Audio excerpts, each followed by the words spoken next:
வணக்கம். தமிழ் நூலகத்தின் ஒளிச் செய்திகளுக்குள் உங்களை வரவேற்கின்றோம். வணக்கம். செய்திகள். சிங்கள பெண்களை வல்லுறவுக்குட்படுத்தினால் உடனடியாக கைது செய்யும் ஸ்ரீலங்கா அரசு தமிழ் பெண்களுக்கு நடந்தால் மட்டும் எப்படி கைது செய்யாமல் இருக்கிறது? அண்மையில் பல தமிழின ஆக்கிரமிப்பு மற்றும் தமிழின அழிப்பு ஸ்ரீலங்கா ராணுவம் சிங்கள பெண்களை வல்லுறவுக்குட்படுத்தி கைது செய்யப்பட்டார்கள். அதில் குழந்தைகள் தொடக்கம் பெரியோர்கள் வரைக்கும் பட்டியலிட முடியும். குற்றம் செய்தவுடனேயே தகவல் கிடைத்தவுடன் விரைந்து செயல்பட்டு கைது செய்கின்றனர். ஆனால் பல தமிழ் பெண்கள் ஆண்களை வல்லுறவுக்குட்படுத்தி கொலையும் செய்து பல ஆண்டுகள் ஆகின்றன. இன்று வரை இப்படியான எந்த சிறு நடவடிக்கை கூட எடுக்காதது எதனை காட்டி நிற்கின்றது? அதுவும் தமிழர்களை வல்லுறவுக்குட்படுத்தியவர்களை ஆதாரத்தோடு பிடித்துக் கொடுத்தாலும் குற்றவாளிகளை பாதுகாப்பாய் மீட்டுச் செல்வதே அரசின் வலிமையான நிகழ்வு. இவை எவற்றை காட்டி நிற்கின்றது? தமிழர்களுக்கு என்றால் ஒரு சட்டமும் ஒரு விதமான பாதுகாப்பும், சிங்களவர்களுக்கு என்றால் ஒரு சட்டமும் ஒரு விதமான பாதுகாப்பும். இதற்குள் நாம் எல்லாம் இலங்கையராம். எமது ஜனாதிபதி மஹிந்தவாம். எப்படி இருக்கிறது இவர்களின் கதையும் அவர்களுக்கு வாழ்பிடிக்கும் பச்சோந்திகளின் வியாக்கியானமும்? நேற்று 14 வயது சிங்கள சிறுமியை பாலியல் துஷ்பிரயோகத்திற்குட்படுத்திய ராணுவ சிப்பாய் ஒருவர் வெள்ளவாய ஸ்ரீலங்கா காவல்துறையால் கைது செய்யப்பட்டுள்ளார். சிங்கள பெண்ணுக்கு அவலம் நேர்ந்தால் மறுநிமிடம் கைதும் சிறையும் தண்டனையும். யாரெனிலும் தமிழ் பெண்ணுக்கு அதை நடந்தால் பாதிக்கப்பட்ட பெண்ணுக்கு கொலை அச்சுறுத்தலும் சிறையும் பயங்கரவாத சட்டமும் குற்றவாளிக்கு சிறந்த பாதுகாப்பும் பதவி உயர்வும். இவர்களோடு ஒன்றுபட்ட தேசத்துக்குள் வாழ வேண்டும் என்கின்ற எவனாகிலும் மனித தன்மை புரியாத மிருகங்களாய்தான் இருக்க முடியும். அமெரிக்க உளவாளி கோத்தபாய. தமிழின ஆக்கிரமிப்பு மற்றும் தமிழின அழிப்பு ஸ்ரீலங்காவில் பல ஆட்சியாளர்கள் வெளிநாடுகளின் குடியுரிமை பெற்றிருப்பார்கள். அவர்களின் பேர் பட்டியலை அடுக்கிக் கொண்டு போக முடியும். அதில் கோத்தபாயவும் ஒருவர். தமிழர்களை எடுத்துக்கொண்டால் அகதிகளாகவும் வேலை நோக்கங்களுக்காகவும் வெளிநாடுகளில் குடியேறி குடியுரிமை பெற்றிருப்பார்கள். ஆனால் ஸ்ரீலங்காவில் கவனித்து பார்த்தீர்கள் என்றால் மிக பெரும் செல்வந்தர்களும் ஆட்சியாளர்களும் ராணுவ தளபதிகளும் வெளிநாட்டு குடியுரிமை பெற்றிருப்பார்கள். இவர்கள் இந்த நாடுகளில் தமிழர்களைப் போல் வாழ வேண்டிய நிலை இல்லை. எப்படி இவர்களுக்கு குடியுரிமை இந்த நாடுகள் வழங்குகின்றன? என்ன நோக்கத்துக்காய் இவர்கள் இந்த நாடுகளுக்கு குடியிருக்க போனார்கள்? இவர்கள் அதிகம் இந்த நாடுகளின் முகவர்கள். பல அப்பாவி முஸ்லிம் இளையோரை சிறு பயங்கரவாத செயல்பாட்டுக்காய் வருடக்கணக்கில் சிறையில் போடும் இந்த நாடுகள் மிக பெரும் இன அழிப்பு செய்த தமது நாட்டு குடியுரிமை பெற்ற போர் குற்றவாளிகளை, இன அழிப்பு குற்றவாளிகளை எப்படி சுதந்திரமாய் வெளியில் விட்டு வைத்துள்ளனர். இந்த நாடுகள் இதை செய்ய இவர்களை தயார் செய்து அனுப்பியபடியால் தான் அவர்கள் செய்கின்ற குற்றத்தை மறைத்தும் குற்றவாளிகளை பாதுகாத்தும் வருகின்றனர். கோத்தபாய தொடக்கம் சரத் பொன்சேகா வரைக்கும் இரட்டை முகவர்களே. அவர்கள் சிங்கள மக்களின் நலனுக்காகவும் பணிபுரியவில்லை, தமிழரின் நலனுக்காகவும் பணிபுரியவில்லை. அவர்களின் பணி அனைத்தும் இந்த குடியுரிமை கொடுத்த நாடுகளுக்கு நன்மை பயக்கும் திட்டத்தை பின்னணிகளாக கொண்டது. சிறு குற்றம் செய்தால் குற்றவாளியை துப்பாக்கியை காட்டி கைது செய்யும் அமெரிக்காவில் இப்படி பெரும் குற்றம் செய்தவர்களை எப்படி சிவப்பு கம்பளம் போட்டு வரவேற்கின்றனர்? தேசிய தலைவர் அடிக்கடி கூறுவதைப் போல் வலிமையுள்ளவன் தான் வாழ்வான் என்கின்ற மாதிரிதான் இவர்கள் செயல்பாடுகள் வெளிச்சமாய் ஆதாரத்தோடு காட்டி நிற்கின்றது. இலங்கை தீவில் போர்க்குற்றம் புரிந்தவர்கள் அமெரிக்காவுக்கு வருகை தர தடை. இலங்கையில் போர்க்குற்றங்கள் மற்றும் மனித குலத்துக்கு எதிரான குற்றம் புரிந்தவர்கள் என்று அமெரிக்க ராஜாங்க அமைச்சால் அடையாளம் காணப்படும் எவரும் அமெரிக்காவுக்கு வருகை தருவதன் மீது தடைகளை விதிக்கும்படி அந்த திணைக்களத்தை கேட்டுக்கொள்ளும் தீர்மான வரைவு ஒன்று அமெரிக்க பிரதிநிதிகள் சபையில் தாக்கல் செய்யப்பட்டுள்ளது. பிரதிநிதிகள் சபையின் உறுப்பினர்கள் ஜான்சன் மற்றும் பெர்னி சார்பிலும் தாக்கல் செய்த இலங்கை தொடர்பான தீர்மான வரைவு வெளியுறவுத்துறை குழுவின் ஆய்வுக்கு சமர்ப்பிக்கப்பட்டுள்ளது. தீர்மான வரைவு நீதித்துறை குழுவின் கவனத்திற்கு சமர்ப்பிக்கப்பட்டுள்ளது. இந்த தீர்மானத்தின் மீதான மேல் நடவடிக்கைகள் சபாநாயகரினால் தீர்மானிக்கப்படும் ஒரு தினத்தில் மேற்கொள்ளப்படும். பிரதிநிதிகள் சபையில் தாக்கல் செய்யப்பட்டுள்ள தீர்மான வரைவில் ஸ்ரீலங்கா தொடர்பாக ஐநா மனித உரிமைகள் சபையில் அமெரிக்க முன்னெடுப்பில் நிறைவேற்றப்பட்டுள்ள தீர்மானங்கள் மற்றும் அவை குறித்து ஸ்ரீலங்கா அரசு அசட்டையாக இருந்து வருவது முதலியவை விரிவாக குறிக்கப்பட்டுள்ளதுடன் பல பரிந்துரைகளும் முன்வைக்கப்பட்டுள்ளன. தீர்மான வரைவின் இன்னொரு பரிந்துரையில் ஸ்ரீலங்கா அரசு அதிக ஊடக சுதந்திரத்துக்கு இடம் தர வேண்டும், பத்திரிகை நிறுவனங்கள் மற்றும் சமய அமைப்புகளுக்கு பாதுகாப்பை உறுதிப்படுத்த வேண்டும் என்று வலியுறுத்தப்பட்டுள்ளது. போரினால் பாதிக்கப்பட்ட மறுவாழ்வு அளிக்கப்பட்ட முன்னாள் போராளிகள் உட்பட அனைவரையும் மனித உரிமை செயற்பாட்டாளர் சந்திப்பதற்கு அனுமதிக்க வேண்டும் மற்றும் போர் முடிவுற்ற நிலையில் நாடு முழுவதும் ராணுவ செயற்பாடுகளை அகற்றும்படியும் பொதுமக்கள் விடயங்களில் ராணுவம் தலையிடுவதை நிறுத்தும்படியும் கேட்டுக் கொள்ளப்பட்டுள்ளது. தமிழ் தேசிய கூட்டமைப்பானது தமிழீழ விடுதலை புலிகளுடனான தனது கடந்த கால உறவுகளை அங்கீகரிப்பதுடன் மேல் நல்லிணக்கம் மற்றும் ஒன்றுபட்ட அமைதியான இலங்கையை உறுதிப்படுத்தும் வகையில் நீண்டகால அரசியல் தீர்வுக்கும் உறுதியாக செயற்பட வேண்டும் என்றும் கேட்டுக்கொள்கின்றது. மேலும் 2011ஆம் ஆண்டு இடைநிறுத்தப்பட்ட அரசியல் தீர்வு தொடர்பான தமிழ் தேசிய கூட்டமைப்புடனான பேச்சுக்களை மீண்டும் ஆரம்பிக்கும்படி அரசை தீர்மான வரைவு வலியுறுத்துகின்றது. அழைப்பு விடுத்ததில் தவறில்லை. தமிழக பாஜக தலைவர் ராதாகிருஷ்ணன் மோடி பதவியேற்பு விழாவில் ராஜபக்ச பங்கேற்க அனுமதிக்க கூடாது. வைகோ. நரேந்திர மோடி பிரதமராக பதவியேற்பு விழாவில் பங்கேற்க தமிழீழ ஆக்கிரமிப்பு மற்றும் தமிழின் அழிப்பு ஸ்ரீலங்கா அதிபர் ராஜபக்சவுக்கு அழைப்பு விடுத்ததில் தவறில்லை என்று தமிழக பாஜக தலைவர் பொன் ராதாகிருஷ்ணன் கூறினார். தேசிய ஜனநாயக கூட்டணி கட்சியைச் சேர்ந்த நரேந்திர மோடி வரும் 26ஆம் தேதி பிரதமராக பதவியேற்க உள்ளார். இந்த விழாவில் பங்கேற்குமாறு ஸ்ரீலங்கா, பாகிஸ்தான் உட்பட சார்க் நாடுகளின் தலைவர்களுக்கு அழைப்பு விடுக்கப்பட்டுள்ளது. இதற்கு தேசிய ஜனநாயக கூட்டணியில் உள்ள மதிமுக பொதுச் செயலாளர் வைகோ கடும் எதிர்ப்பு தெரிவித்துள்ளார். லட்சக்கணக்கான ஈழத்தமிழர்களின் ரத்தக்கரை படிந்த கரங்களோடு இந்திய நாட்டுக்குள் ராஜபக்ச நுழைவதை எந்த விதத்திலும் தமிழர்களால் சகித்துக் கொள்ள இயலாது என்று கூறியிருந்தார். கூட்டணியில் உள்ள கட்சிகள் எதிர்ப்பு தெரிவித்துள்ளதால் இதுகுறித்து தமிழக பாஜக தலைவர் பொன் ராதாகிருஷ்ணன் இன்று விளக்கம் அளித்துள்ளார். நரேந்திர மோடி பதவியேற்பு விழாவில் பங்கேற்க இலங்கை அதிபர் ராஜபக்சவுக்கு அழைப்பு விடுப்பதில் தவறில்லை என்றும் இலங்கை தமிழர்களின் நலன் கருதி அழைப்பு விடுக்கப்பட்டுள்ளது என்றும் அவர் கூறியுள்ளார். மோடி பதவியேற்பு விழாவில் ராஜபக்ச பங்கேற்க அனுமதிக்க கூடாது. வைகோ. நடந்து முடிந்த நாடாளுமன்ற தேர்தலில் தேசிய ஜனநாயக கூட்டணி மகத்தான வெற்றி பெற்று நரேந்திர மோடி அவர்கள் பிரதமராக பொறுப்பேற்க இருக்கின்ற விழா இந்திய அரசியல் வரலாற்றில் குறிப்பிடத்தக்க நிகழ்ச்சியாக தலைநகர் தில்லியில் நடைபெற இருக்கிறது. தாய் தமிழகத்தின் வாழ்வாதாரங்களுக்கும் ஈழத்தமிழர்களுக்கும் மன்னிக்க முடியாத துரோகம் செய்த காங்கிரஸ் கட்சி மூல முடியாத படுதோல்வியை சந்தித்தது. தமிழகத்தில் காங்கிரஸ் கட்சியை மக்கள் முற்றாக உதறியெறிந்துள்ளனர். இலங்கையின் சிங்கள அரசு லட்சக்கணக்கான ஈழத்தமிழர்களை கொன்று குவித்து இனப்படுகொலை நடத்த காங்கிரஸ் தலைமையிலான ஐக்கிய முற்போக்கு கூட்டணி அரசு இந்தியாவின் முற்படைகளையும் பயன்படுத்தி ஆயுதங்களை கொடுத்து தமிழின படுகொலைக்கு முழு காரணம் ஆயிற்று. தமிழக மீனவர்கள் 578 பேருக்கு மேல் சிங்கள கடற்படையால் கொல்லப்பட்டனர். எனவே சிங்கள அரசுக்கு எதிராக தாய் தமிழகத்திலும் உலகெங்கிலும் உள்ள கோடானு கோடி தமிழர்கள் நெஞ்சில் ஆராதரணம் ஏற்பட்டு உள்ளது. இந்த சூழ்நிலையில் நரேந்திர மோடி அவர்களின் தேசிய முற்போக்கு கூட்டணி அரசு பதவியேற்கும் விழாவிற்கு சிங்கள அதிபர் மாபாவி ராஜபக்சவுக்கு அழைப்பு அனுப்பப்பட்டுள்ளதாகவும் ராஜபக்சே கலந்து கொள்ள இருப்பதாகவும் வந்த தகவல் பேரிடியாக தாக்குகிறது. லட்சக்கணக்கான ஈழத்தமிழர்களின் ரத்தக்கரை படிந்த கரங்களோடு இந்திய நாட்டுக்குள் ராஜபக்ச நுழைவதை எந்த விதத்திலும் தமிழர்களால் சகித்துக் கொள்ள இயலாது. ராஜ்ய சம்பிரதாயங்கள் என்பதெல்லாம் கதைக்கு உதவாதவை. தங்கள் நாட்டு குடிமக்கள் இன்னொரு நாட்டு ராணுவத்தால் கொல்லப்பட்டால் உடனே அந்த நாட்டுடன் ராஜ்ய உறவுகளை பாதிக்கப்பட்ட நாடு துண்டித்துக் கொள்கிறது. எனவே சார்க் நாடுகளுக்கு அழைப்பு என்பதை ஏற்றுக்கொள்ள முடியாது. 1998, 1999 ஆண்டுகளில் வாஜ்பாய் அரசு பதவி பிரமாணம் செய்து கொண்ட போதும் 2004, 2009 ஆண்டுகளில் ஐக்கிய முற்போக்கு கூட்டணி அரசு பதவி பிரமாணம் செய்து கொண்ட போதும் சிங்கள அதிபர் அழைக்கப்படவில்லை என்பதை தேசிய ஜனநாயக கூட்டணி தலைவர்கள் எண்ணி பார்க்க வேண்டுகிறேன். எங்கள் தொப்புள் கொடி உறவுகளான ஈழத்தமிழ் மக்களை ஈவிரக்கமின்றி வதை செய்து கொன்று குவித்த மஹிந்த ராஜபக்ச புதுடில்லியில் பதவியேற்பு விழாவுக்கு வர அனுமதிக்கப்பட்டால் அந்த நிகழ்ச்சி தமிழின மக்களுக்கு துக்கத்திற்கும் வேதனைக்கும் உரிய நிகழ்ச்சியாகவே அமையும். எனவே தமிழகத்திலும் தமிழியங்கும் வாழும் தமிழின மக்களின் மனதில் சோகத்தை மூட்டிவிட்டு ராஜபக்சே கூட்டம் கும்மாளம் போடுவதற்கு வாய்ப்பாக சிங்கள அதிபரை பதவியேற்பு விழாவில் பங்கேற்க அனுமதிக்க வேண்டாம் என்று தாங்க இயலாத மனவேதனையுடன் பிரதமராக போகின்ற பொறுப்பேற்க இருக்கின்ற நரேந்திர மோடி அவர்களையும் பாரதிய ஜனதா கட்சி தலைவர் ராஜ்நாத் சிங் அவர்களையும் தேசிய ஜனநாயக கூட்டணி கட்சி தலைவர்களையும் இருக்கரம் கூப்பி வேண்டுகிறேன். ஸ்ரீலங்கா சர்வதேச விசாரணைக்கு ஒத்துழைப்பது தூக்கு மேடைக்கு அனுப்புவதற்கு சமம். குணதாசன். சர்வதேச விசாரணைக்கு தமிழீழ ஆக்கிரமிப்பு மற்றும் தமிழின அழிப்பு ஸ்ரீலங்கா ஒத்துழைப்பு வழங்குவது அரசாங்கத்தை தூக்கு மேடைக்கு அனுப்புவதற்கு சமமாகும். அரசாங்கம் சர்வதேச விசாரணைக்கு ஒருபோதும் இடமளிக்க கூடாது என பேசப்பட்டுள்ள தேசிய முன்னணி தெரிவித்தது.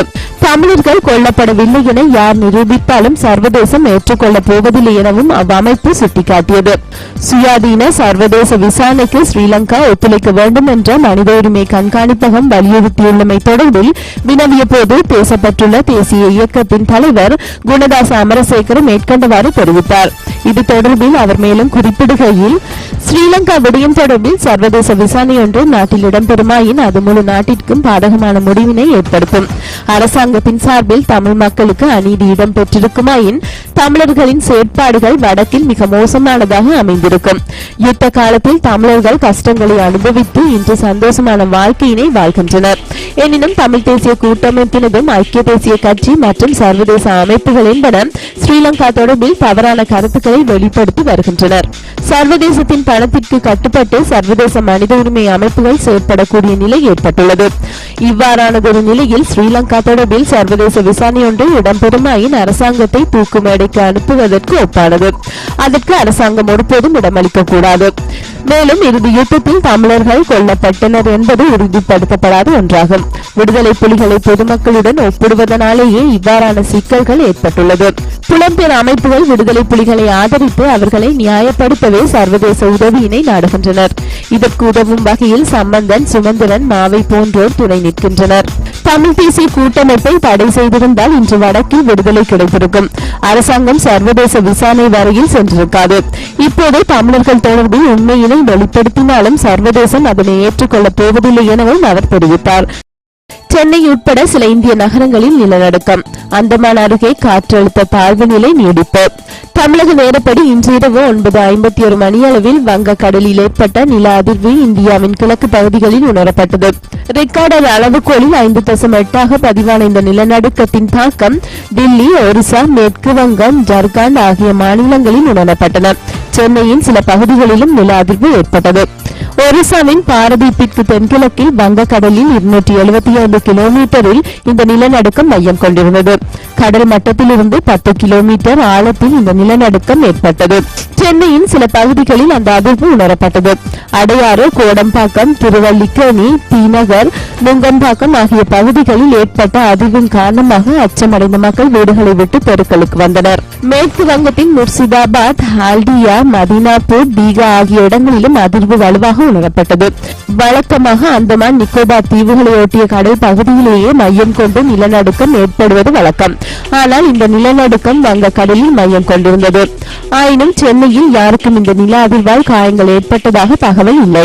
அந்தமான் அருகே வங்கக்கடலில் காற்றழுத்த தாழ்வு நிலை ஏற்பட்டது. அது காற்றழுத்த தாழ்வு மண்டலமாக உருவாகி இன்னும் அதே இடத்தில் நீடிக்கிறது.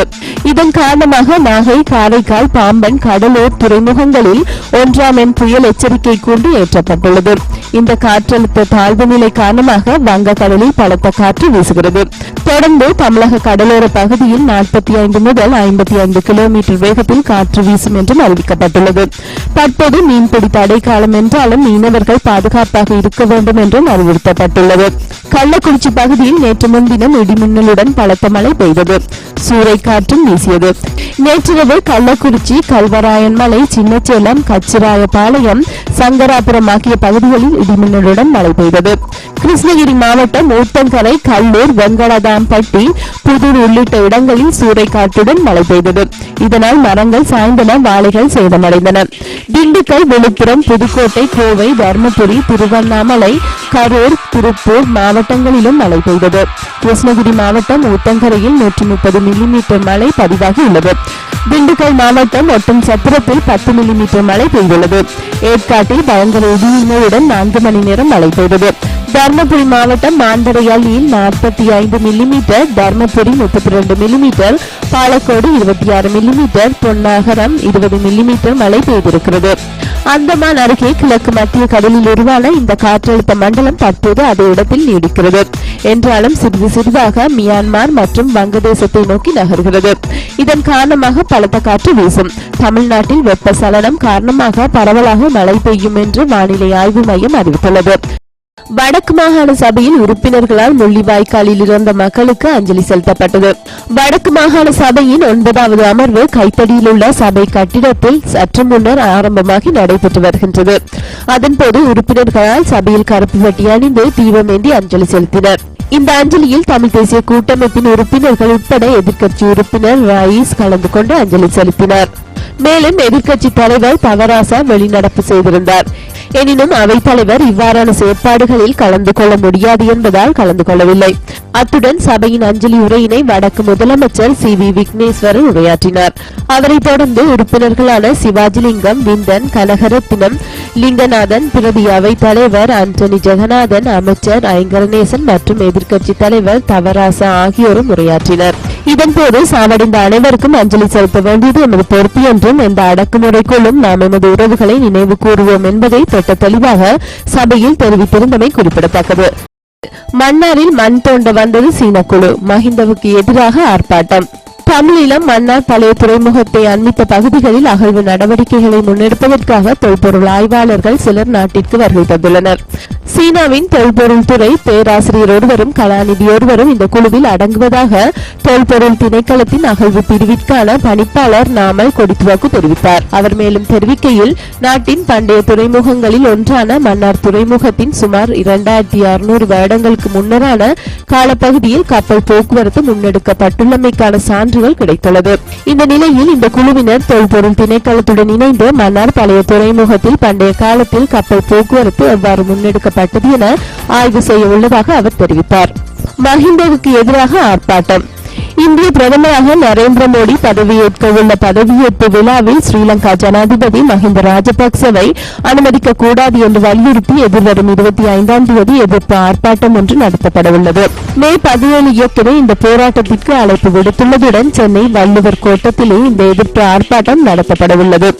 நரேந்திர மோடி பதவியேற்பு விழாவில் ஜனாதிபதி மஹிந்த ராஜபக்ச உள்ளிட்ட சார்க் நாடுகளின் தலைவர்கள் பங்கேற்பார்கள் என்று அறிவிக்கப்பட்டுள்ளது. இதற்கு தமிழகத்தில் கடும் எதிர்ப்பு எழுந்துள்ளது.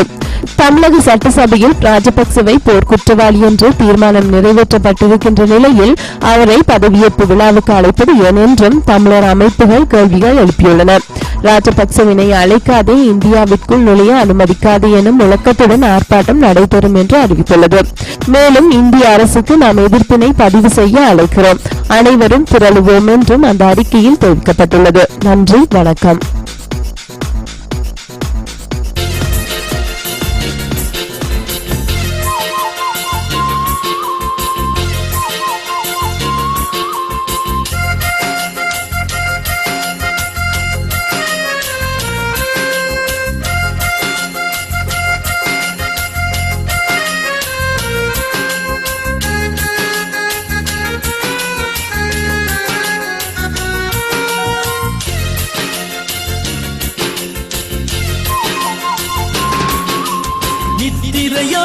தமிழா, நீ நிமிந்து பாரடா, இந்த நிலத்தில் உனக்கும் உரிமை உண்டு, எழுந்து சேரடா. தமிழனுக்கு இந்த மண்ணில் சொந்தம் இல்லையாம், உந்தன் தாய் நிலத்தில் உனக்கு ஒரு பந்தம் இல்லையாம். அழுவதன்றி உனக்கு வேறு மொழியும் இல்லையாம், இன்னும் அடங்கி போதல் அன்றி எந்த வழியும் இல்லையாம். நித்திரையா தமிழா, நீ நிமிந்து பாரடா, இந்த நிலத்தில் உனக்கும் உரிமை உண்டு, எழுந்து சேரடா.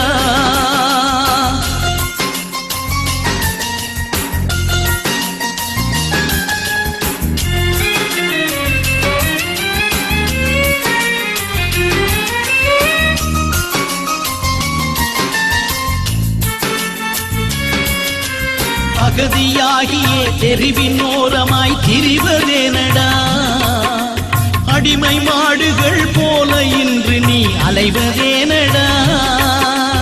அகதியாகியே தெரிவின் ஓரமாய் திரிவதேனடா, அடிமை மாடுகள் போல இன்று நீ அலைவதேனடா. விதிகள் மாற்றி எழுதிடாமல் கிடப்பதேனடா, விதிகள் மாற்றி எழுதிடாமல் கிடப்பதேனடா. இன்னும் விழிகள் மூடி அமைதியாக படுப்பதேனடா, இன்னும் விழிகள் மூடி அமைதியாக படுப்பதேனடா. நித்திரையா தமிழா, நீ நிமிந்து பாரடா, இந்த நிலத்தில் உனக்கும் உரிமை உண்டு, எழுந்து சேரடா.